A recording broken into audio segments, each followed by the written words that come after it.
Altın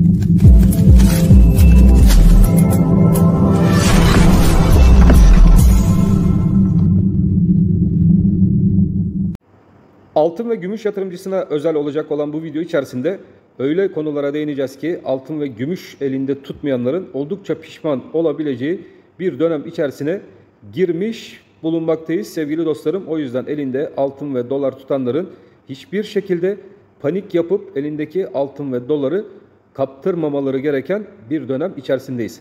Altının ons tarafına baktığınız zaman altının ons tarafındaki dip sürecinin devam ettiği ve bu dip süreci içerisinde altının ons tarafında bizler bakın 1677 hatta 1640 dolarlar seviyesine doğru geri çekilme görebiliriz. Fakat sizlerin panik yapmaması gereken bir seviye ve bu seviye üzerinde ve bu seviyenin altında kapanışlar görmediğiniz sürece altının onsunda yukarı yönlü sert hareketlerin ve sert dönüşlerin yaşanabileceği bir süreç içerisinde olmamanız gerektiğini bilmeniz şart sevgili dostlarım. O yüzden diyoruz ki elinde altın bulunduranlar, gümüş bulunduranlar sabrettikleri sürece bunların meyvasını yakın zamanda tekrardan toplayacaklar. O yüzden altının ons tarafında olan arkadaşlarımız kısa zaman zarfı içerisinde altının onsunun 2000 dolar seviyesine doğru geri dönüş ataklarını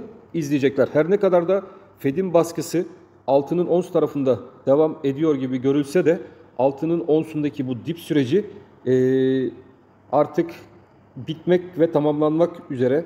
Burada tekrardan bir ikili dip şeklinde altının onsunda hareket görüp buradan altının onsunda yukarı yönlü artık yükselişin başlayabileceği bir zaman ve tarih aralığına girdiğimizi düşünmekteyim. Dediğim gibi altının ons tarafında sizler de ilk etapta 1677 maksimum 1677'yi kırar isek de 1640 dolarlar seviyesine kadar bir düşüş görmemiz oldukça normal. Fakat hareketin buradan tekrardan yukarıya doğru evrilip ilk etapta 1800 dolar seviyesini yukarı yönlü kırıp 2000 dolarlar seviyesine doğru yukarı yönlü hareketini başlatabileceği de unutulmamalı sevgili dostlarım. Gram tarafına baktığımız zaman ons bazlı ve gram bazlı altının dolardaki yükseliş seviyesinden etkilenerek buradaki hareketin ons bazlı altına nazaran daha da yumuşak seyrettiğini hep birlikte takip ediyoruz. Gram altın elinde bulunduran arkadaşlarımız, bakın gram altında öyle güzel seviyeler, öyle güzel formasyonlar var ki bizler gram altın üzerindeki bu seviyeleri ilerleyen günler içerisinde ve takip ettiğimiz dönem zarfı içerisinde aşağıda 980 bandı, şurada yukarıda da 1051 bantları arasında hareket şeklinde izleyebiliriz. Bu da FED'den kaynaklı altının ons tarafı üzerinde bir dip çalışması şeklinde devam edeceği bir süreç içerisinde olduğunu düşünürsek altının gram tarafında elinde tutan sevgili dostlarımızın da düşüşlerin birer alım fırsatı olarak değerlendirilebileceği bir süreç içerisinde olduğumuz unutulmamalı. Gram altın takip eden arkadaşlarımız ilerleyen süreç içerisindeki kanalın bakın şuradaki 1060 seviyesi üzerinde kırılmasıyla birlikte şurada önemli bir 1060 seviyemiz var bizlerin ve bu 1060 seviyesini yukarı yönlü kırdığımız zaman arkadaşlar bizler sizlerle birlikte gram altının özellikle yukarı yönlü hareketlerinde 1180 TL civarına doğru hareketlerini hep birlikte takip edeceğiz. Yeter ki şu kanalın geçtiği alan, yani bu kanalın üst tarafından geçen alanımız uzun zamandır takip ettiğimiz bir 1060 TL civarından geçen bölgemiz.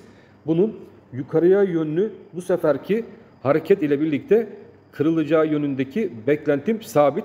Böylelikle de altının gram tarafında 1060 seviyesinin kırılmasıyla birlikte bizler artık sizlerle birlikte 1170 TL civarına doğru giden bir gram altını takip edeceğiz. Buradaki kanalımızın alt seviyesi bizler için 980 TL civarından geçen bölge.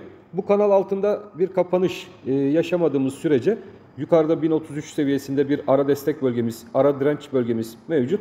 Bunun kırılmasıyla birlikte yukarıda takip edeceğimiz alan 1060. Fakat buradaki ana hedef bölgemiz kısada, bakın kısada 1170 TL, ortada 1250 TL ve finalde 1500 TL civarına doğru giden bir gram altın sizlerle birlikte takipte kalacağız.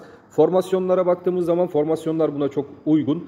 Formasyon ana hedefleriyle birlikte yukarı yönlü harekette 1500 TL civarına doğru gidecek bir ana hedef bölgesi çizen gram altın ve bu gram altının 1060'daki kuvvetli direnç seviyesini de kırmasıyla birlikte arkadaşlar artık gram altın tarafında bizler sizlerle birlikte beklediğimiz ana hedef bölgesi olan 1500 TL'ler civarına doğru yukarı yönlü hareketi izleyeceğiz. Bu kırılımla birlikte gram altın yatırımcıları, hatta dolar yatırımcıları bile gram altın yatırımcılarını çok kıskanacak. Buradaki yükselişler Fed'in her ne kadar da altın tarafını baskılamaya devam etmesiyle birlikte zaman zaman aşağı yönlü hareketleri izlesek de arkadaşlar Amerika Birleşik Devletleri'nin artık bir resesyon süreci içerisine girdiği, teknik olarak bu süreç içerisinde hareketlerine devam ettiği, her ne kadar da Fed'in resesyona girdiğini kabul etmese bile Avrupa bölgesine baktığımız zaman resesyona içerisine girmiş bir Avrupa bölgesi, bu Avrupa bölgesinin resesyona girmesiyle birlikte de ABD tarafının da resesyona girmeme gibi bir lüksü yok. Çünkü tüm dünya genelindeki ekonomilerin arkadaşlar resesyona girme süreci mutlaka yaşanacak. Böyle bir ortamda da en güvenli liman her zamanki gibi altın ve gümüş tarafı olacaktır.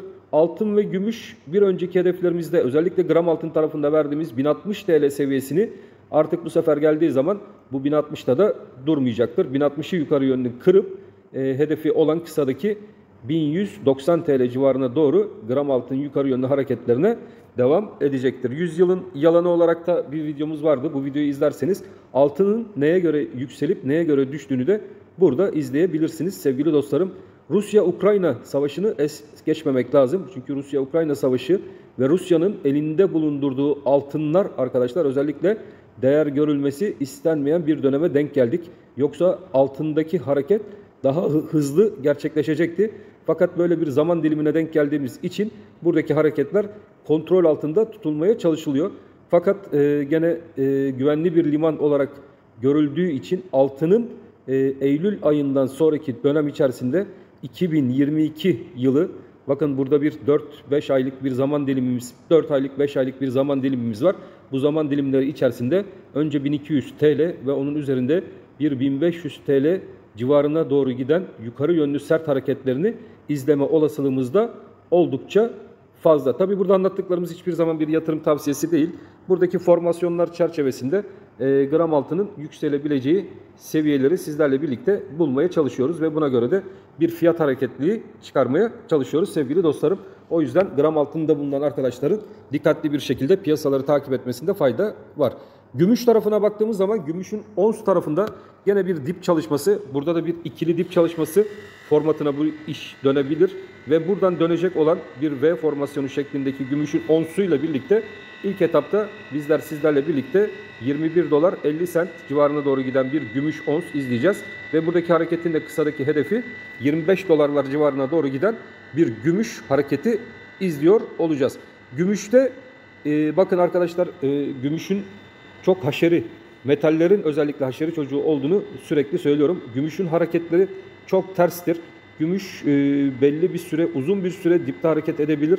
Fakat yukarı çıkmaya başladığı zaman da haftalarca sürecek bir yükseliş içerisine girebilir. Bu yükseliş içerisinde takip ettiğimiz uzun vadede bizlerin şurada bir kanal boyumuz mevcut. Ve buradaki hareketi sizlerle birlikte zaten takipteyiz.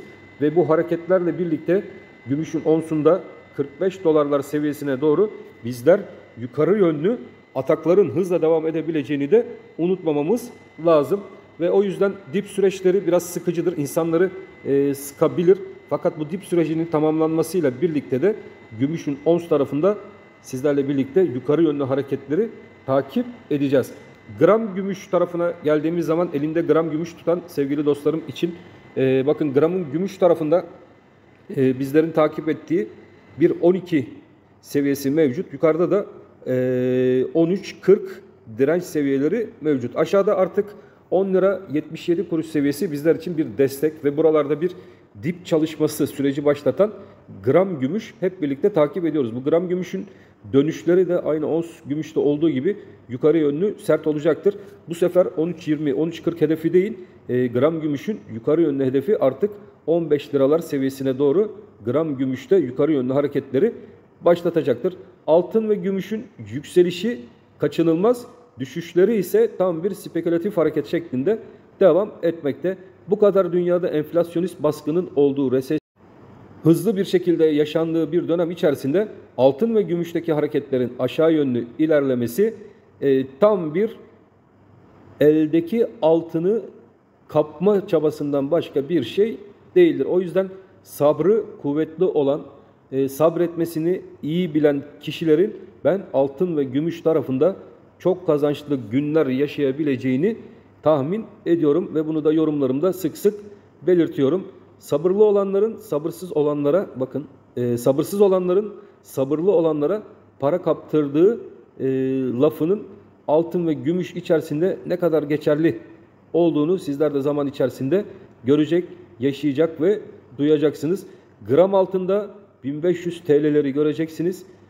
Gram gümüş tarafında 15 TL seviyelerini göreceksiniz. Ons altın 2000 doların üzerine atacak ve bu süreç içerisinde gümüşün ons tarafı da arkadaşlar 30 dolarları kırıp 45 dolarlar seviyesine doğru yükselişini devam ettirecek. O yüzden sabırlı olmakta fayda var. Şu an bir dip süreci içerisindeyiz. Dipler tekrardan test edilebilir. Bununla ilgili sizlerle videolarımız var. Eğitim videolarımız var. İkili dip formasyonlarımız var. Mutlaka teknik analiz videolarımı izleyin. Buradaki ikili dip formasyonlarını araştırın. Neler olduğunu ve buradan dönüşlerin nasıl bir yükseliş formasyonuna dönüştüğünü de unutmamanızda fayda var. Eğitim amaçlı bu videoları da mutlaka seyredin. Diyeceğim odur ki altın ve gümüş tarafında dikkatli olmakta fayda var. Artık yukarı yönlü hareketlerin yaşanabileceği bir dönem içerisine girdiğimizi ben düşünüyorum. Dip süreci biter bitmez yukarı yönlü hareketlerimiz devam edecektir. Sterlin Türk Lirası, hemen bakalım sterlin Türk Lirası'ndaki son durum ve sterlindeki sıkışma.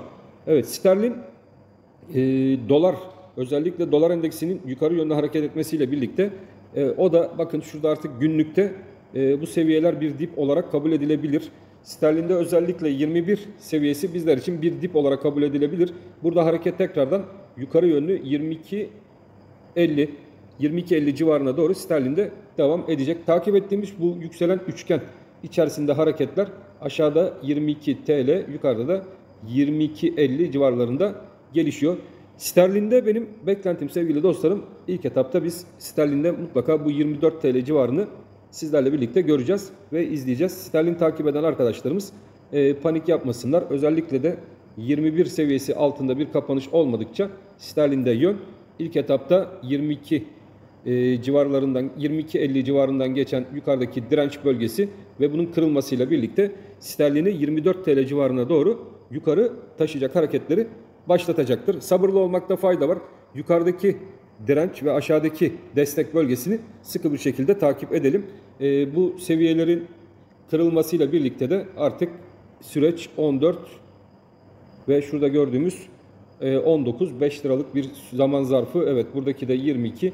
İlk etapta 24 liralar ve uzun zaman zarfı içerisinde de 27 TL civarına doğru giden bir sterlin bizleri bekliyor olacak sevgili dostlarım. Evet, sizlerle birlikte dolar, altını, gümüşü, sterlini değerlendirdik. Kritik seviyelere baktık. Videolarımız hoşunuza gidiyorsa kanalımıza bir beğeni atmayı ve kanalıma abone olmamış dostlarımızın hepsini de mutlaka kanalıma abone olmaya davet ediyorum. Hoşça kalın. Allah'a emanet olun.